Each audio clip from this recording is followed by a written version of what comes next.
3 दोस्त थे, उनके पास एक ही सपना था, सामने सिर्फ एक ही इम्तिहान था और किस्मत ने उनके हाथ में रखा सिर्फ एक टिकट। आगे जो हुआ वह सुनकर आपकी आंखें भीग जाएंगी।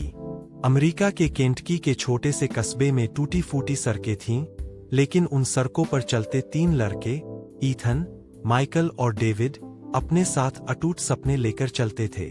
तीनों एक ही स्कूल में पढ़ते, एक ही बेंच पर बैठते और एक ही ख्वाब देखते, अमेरिका का सबसे कठिन इम्तिहान, फॉरेन सर्विस एग्जाम पास करके कुछ ऐसा बनना जो दुनिया में फर्क ला सके।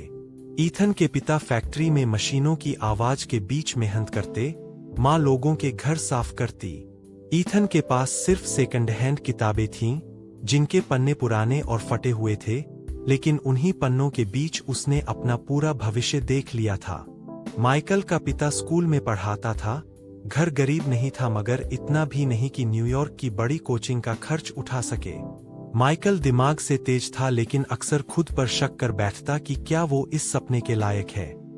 डेविड अमीर जमींदार का बेटा था, लेकिन दिल से इतना सीधा सादा कि उसमें न कोई घमंड था और न ही अहंकार। पैसे होते हुए भी वह उतनी ही मेहनत करता जितनी उसके दोस्त करते। तीनों की दोस्ती पूरे कस्बे में मशहूर थी। हाई स्कूल का रिजल्ट आया तो तीनों टॉपर बने, लेकिन अगला पड़ाव था वॉशिंगटन डीसी का कॉलेज और वहां पहुंचने के रास्ते में सबसे बड़ी रुकावट थी पैसा। ईथन के माँ बाप ने अपने घर का पुराना ट्रक बेच दिया। माइकल की माँ ने अपने गहने गिरवी रख दिए और जब डेविड ने देखा कि दोनों दोस्त संघर्ष कर रहे हैं, तो उसने साफ कहा, अगर हम तीनों साथ नहीं जाएंगे तो कोई भी नहीं जाएगा। तीनों शहर पहुंचे। छोटा सा कमरा, जमीन पर बिछे 3 गद्दे, दीवार पर टंगे 3 मोटिवेशनल वाक्य और वहीं से असली संघर्ष शुरू हुआ। ईथन रात में डिशवॉशर का काम करता और सुबह क्लास में पहुंचता। माइकल बच्चों को ट्यूशन पढ़ाकर घर का खर्च निकालता।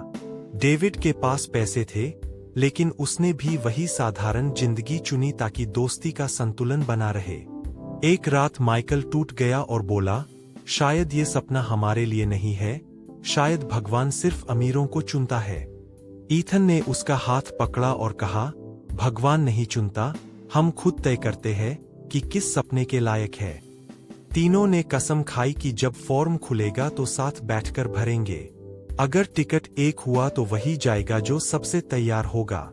महीनों तक मेहनत चली, नींद रहित रातें, कुर्बानियां और उम्मीदें। फिर वो दिन आया जब सिस्टम की गड़बड़ी और पैसों की वजह से सिर्फ एक ही टिकट मिल सका। टिकट ईथन के हाथ में आया लेकिन उसने मना कर दिया। माइकल ने भी इनकार कर दिया और आखिरकार टिकट डेविड के हाथ में सौंप दिया गया। डेविड उसे फाड़ने ही वाला था कि ईथन ने उसका हाथ रोक लिया। भाई, अगर तू जाएगा तो समझो हम तीनों जा रहे हैं। डेविड न्यूयॉर्क चला गया। उसकी जेब में एक पुराना कागज था जिस पर लिखा था, हम 3 नहीं हैं, हम एक हैं। जहां एक पहुंचेगा वही तीनों की जीत होगी। न्यूयॉर्क आसान नहीं था। वहां भीड़ थी, मुकाबला था, हजारों सपने एक दूसरे से टकराते थे। कई रातें डेविड टूट जाता और सोचता कि हार मान ले, लेकिन तभी उसके फोन पर दोस्तों के मैसेज आते। डिशवॉशर की आवाजों के बीच ईथन का संदेश, भाई तू बस पर, मेरी मेहनत तभी सफल होगी जब तू इंटरव्यू रूम तक पहुंचेगा। ट्यूशन पढ़ाते हुए माइकल का मैसेज, तेरी जीत ही हमारी जीत है। वॉशिंगटन में ईथन अब 2 काम करने लगा था, माइकल और ज्यादा बच्चों को पढ़ाने लगा। भूख, थकान और नींद की कमी के बावजूद दोनों ने हिम्मत नहीं हारी क्योंकि उनका सपना अब डेविड के साथ जुड़ गया था। इम्तिहान का दिन आया। पेपर बहुत मुश्किल था। डेविड का हौसला टूटा और उसने फोन पर कहा, शायद मैं फेल हो गया। लेकिन कुछ हफ्तों बाद रिजल्ट आया और डेविड ने लिखित परीक्षा पास कर ली। गांव में मिठाई बंटी लेकिन ईथन बोला, भाई ये तो शुरुआत है, अभी तो असली जंग, इंटरव्यू बाकी है। इंटरव्यू का दिन आया। डेविड अकेला नहीं गया, वह अपने साथ दोस्तों की ताकत लेकर गया। कुछ महीने बाद रिजल्ट आया। डेविड का नाम था ऑल अमेरिका रैंक 12। गांव खुशियों से झूम उठा। लोग बोले, अमीर का बेटा सफल हो गया। लेकिन मंच पर खड़े होकर डेविड ने कहा, मैं अकेला नहीं हूं, मेरे साथ 2 और अफसर खड़े हैं, ईथन और माइकल। अगर ये दोनों न होते तो मैं कभी सफल नहीं हो पाता। उसकी बात सुनकर पूरे गांव की आंखें नम हो गईं। 1 साल बाद डेविड ने अपने कस्बे में मुफ्त कोचिंग खोली, जिसका नाम रखा 3 दोस्तों का पाठशाला। ईथन वहीं बच्चों को पढ़ाने लगा। माइकल ने भी 2 साल बाद परीक्षा पास की और ऑल अमेरिका रैंक 103 हासिल की।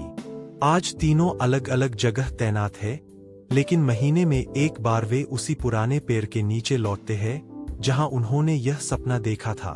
अब सैकड़ों बच्चे वहां बैठकर अपने सपनों को जन्म देते हैं, क्योंकि सपने अकेले नहीं देखे जाते। जब सपना दोस्तों के साथ जुड़ जाए तो वही सबसे बड़ा सच बनता है।